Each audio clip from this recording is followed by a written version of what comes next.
Hi అండి, welcome to లేకాస్ recipes.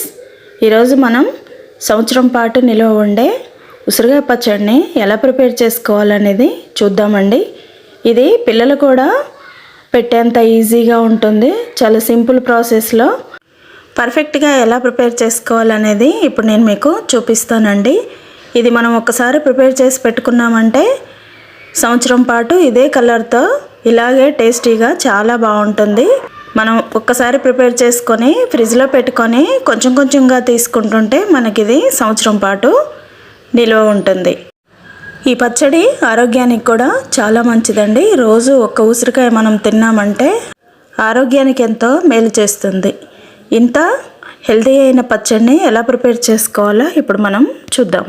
ముందుగా ఈ పచ్చడి కోసం నేను 1 కేజీ ఉసిరికాయల్ని తీసుకున్నానండి.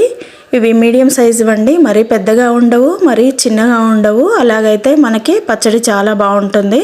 ముక్కు కూడా చాలా బాగా ఫ్రై అవుతుంది. ఇప్పుడు వీటిని శుభ్రంగా ఉప్పు వేసి కడిగి ఒక బౌల్లో వేసుకొని నీట్గా వైట్ క్లాత్లో నీట్గా తుడుచుకోవాలండి. తుడుచుకొని ఇప్పుడు మీరు చూసే విధంగా ఎక్కడ నల్లవి అనేటివి లేకుండా, అంటే మరకలు కాడల దగ్గర కొంచెం నలుపు అనేది ఉంటుంది కదండి, అలా లేకుండా చక్కగా కట్ చేసుకొని నీట్గా ప్రిపేర్ చేసుకోవాలి. ఇలాగే అన్ని ఉసిరికాయల్ని కూడా కట్ చేసుకొని ఒక బౌల్లో వేసి పెట్టుకోవాలి. ఇలా రెడీ చేసుకున్న ఉసిరికాయలన్నిటినీ కూడా ఒక 15 మినిట్స్ పాటు గాలికి ఆరబెట్టుకొని అదే బౌల్లో వేసుకొని, ఇప్పుడు చూసారా మరకలు అనేటివి లేకుండా నీట్గా ప్రిపేర్ చేసుకున్నాం కదా. ఇప్పుడు వీటిని ఫ్రై చేసుకోవడం కోసం ఒక కడాయి స్టవ్ మీద పెట్టుకోవాలి. పెట్టుకొని ఇప్పుడు ఈ ఉసిరికాయలన్నిటినీ కూడా మనం అదే కడాయిలో వేసుకోవాలి. స్టవ్ ఆన్ చేసుకోవద్దండి ముందు. ఇవి 1 కేజీ ఉసిరికాయలు అన్నమాట. ఇలా ఉసిరికాయలన్నిటినీ కూడా కడాయిలో వేసేసుకొని ఇప్పుడు నేను ఏస్ బ్రాండ్ పల్లి నూనె వేస్తున్నానండి. నేను ఎప్పుడైనా కూడా పచ్చళ్ళకి పల్లి నూనెనే ఎక్కువగా వాడతాను. ఇప్పుడు దీన్ని ఒక 1/2 కేజీ మనం ఈ కడాయిలో వేసుకోవాలి. కొంచెం ముక్కలు మునిగే వరకు వేసుకోవాలండి. ఇవి మంచిగా మనకి గోల్డెన్ బ్రౌన్ కలర్ వచ్చే వరకు మనం ఫ్రై చేసుకోవాలి. ఉసిరికాయలో కొంచెం వేడెక్కి పైన నురుగు వచ్చే వరకు మనం ఇలాగా హైలో పెట్టుకోవాలండి. స్టవ్ని హైలో పెట్టుకొని ఇలా కొంచెం లైట్ బ్రౌన్ కలర్ వచ్చే వరకు మనం హైలోనే ఉంచుకొని తర్వాత మీడియంకి అడ్జస్ట్ చేసుకోవాలి. చేసుకొని ఇప్పుడు వీటిని నిదానంగా ఆయిల్లో ఫ్రై చేసుకోవాలి. ఇలా గోల్డెన్ బ్రౌన్ కలర్ వచ్చే వరకు ఫ్రై చేసుకోవాలి. ముక్క అనేది సాఫ్ట్గా ఉడకాలన్నమాట. అలా అయ్యే వరకు మనము మధ్య మధ్యలో కలుపుకుంటూ ఇలా గోల్డెన్ బ్రౌన్ కలర్ వచ్చే వరకు ఫ్రై చేసుకోవాలి. మనకి ఇవి వేగడానికి 1/2 అవర్ 45 మినిట్స్ టైం పడుతుందండి. మనం హైలో పెట్టుకొని టగటగా వేయించేస్తే ముక్క అనేది గట్టిగా అవుతుందన్నమాట. అలా కాకుండా మనకి ముక్క అనేది సాఫ్ట్గా ఉండాలంటే సిమ్లో పెట్టుకొని నిదానంగా ఇలా ఫ్రై చేసుకోవాలి. ఇప్పుడు ఆల్రెడీ చక్కగా వేగిపోయాయండి. ఇప్పుడు ఫ్లేమ్ ఆఫ్ చేసుకొని ఇప్పుడు దీన్ని పక్కకు పెట్టుకుందాం. ఇప్పుడు ఒక మిక్సీ జార్ని తీసుకొని అందులోకి 1/2 కప్పు సాల్ట్ని వేసుకోవాలండి. నేను సాల్ట్ టాటా సాల్టే తీసుకున్నానండి. అది తీసేసుకొని మనం ఉప్పుని మెత్తటి పౌడర్ లాగా రెడీ చేసుకోవాలి. ఇలా మెత్తగా గ్రైండ్ చేసుకున్న ఉప్పుని ఒక బౌల్లో వేసుకున్న తర్వాత ఇప్పుడు అదే జార్లోకి 1 కప్పు నిండుగా తీసుకున్న వెల్లుల్లిపాయలు పొట్టు తీసినవండి. ఇవి ఒక 4 గడ్డల వరకు ఉంటాయి. వీటిని పొట్టు తీసుకొని మనం మెత్తగా అదే గ్రైండర్లో గ్రైండ్ చేసుకోవాలి. మెత్తగా అంటే మరీ బాగా వెన్నలాగా కాదండి, కొంచెం కచ్చపచ్చగా గ్రైండ్ చేసుకోవాలి.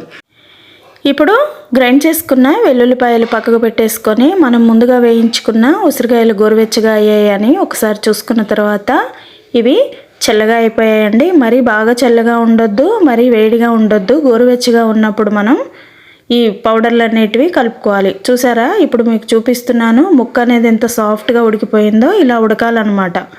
ఇలా మెత్తగా ఫ్రై చేసుకున్న ఉసిరికాయలలో ఇప్పుడు మనం ఆల్రెడీ పేస్ట్ చేసి పెట్టుకున్న వెల్లుల్లిపాయల పేస్ట్ని వేసేసుకోవాలి. వేసుకున్న తర్వాత ఇప్పుడు ఇదే కడాయిలో 1 కప్పు కరాని పచ్చడి కారం అండి. ఈ కారంని నేను వేస్తున్నాను. పచ్చడి కారం వేసుకుంటే మనకి ఘాట్ అనేది తక్కువగా ఉంటుందన్నమాట. ఇలాగా వేసుకున్న కారంలో ఇప్పుడు మనం ముందుగా గ్రైండ్ చేసుకున్న 1/2 కప్పు ఉప్పును కూడా వేసేసుకోవాలి. వేసుకున్న తర్వాత అదే ఉసిరికాయలలో ఇప్పుడు మనం ముందుగా రోస్ట్ చేసుకొని పెట్టుకున్న మెంతి పౌడర్ ఉంటుంది కదండి, ఆ మెంతి పౌడర్ని వేసుకోవాలి. మెంతుల్ని ఫ్రై చేసుకొని గ్రైండ్ చేసుకున్న పౌడర్ అన్నమాట, పచ్చిది కాదు. అలా 1.5 టీ స్పూన్ అది వేసేసుకొని ఇప్పుడు ఈ ఉసిరికాయలన్నిటినీ కూడా బాగా కలుపుకోవాలి. ఇలా కలుపుకున్న ఉసిరికాయలలో ఉప్పు కారం పర్ఫెక్ట్గా సరిపోయా లేదా అనేది ఒకసారి మీరు రుచి చూసుకోవచ్చండి. ఈ టైంలో మనం రుచి చూసుకొని కూడా వేసుకోవచ్చు. నాకు కొంచెం కారం తక్కువగా అనిపిస్తుంది, ఇంకొక పావు కప్పు నేను కారంని వేసాను. వేసేసి ఇప్పుడు ఇదంతా కూడా మళ్ళీ ఒకసారి బాగా కలుపుకోవాలి. ఇలాగా రెడీ చేసుకున్న పచ్చళ్ళలో మనం పసుపుని ఎక్కువగా వేసుకోవద్దండి, కొంచెమే వేసుకోవాలి. ఒక 3 చిటికెళ్ళ పసుపుని వేసుకోవాలి. పసుపు వేసుకోవడం వల్ల ఉసిరికాయ పచ్చడి అనేది చాలా నల్లగా అయిపోతుంది. అందుకనే లైట్గా 2-3 చిటికెళ్ళ పసుపుని వేసుకోవాలి. వేసేసుకొని ఇప్పుడు ఇదంతా కూడా బాగా కలుపుకున్న తర్వాత పచ్చడి అనేది రెడీ అయిపోతుందండి. మీకు చూడ్డానికి కొంచెం ఆయిల్ ఎక్కువగా అనిపిస్తుంది కావచ్చు. మనం ఈరోజు పెట్టాం కదండి, రేపు మార్నింగ్ వరకు పచ్చడి అనేది మనకి టైట్గా అయిపోతుంది. ఇప్పుడు ఈ పచ్చడిని ఒక గిన్నెలోకి షిఫ్ట్ చేసుకుందాం. అలాగే కడాయిలో ఉప్పు కారం కలిపింది ఉంచకూడదండి. ఇలా ఒక స్టీల్ బౌల్లోకి వేసేసుకొని పక్కన పెట్టుకుందాం.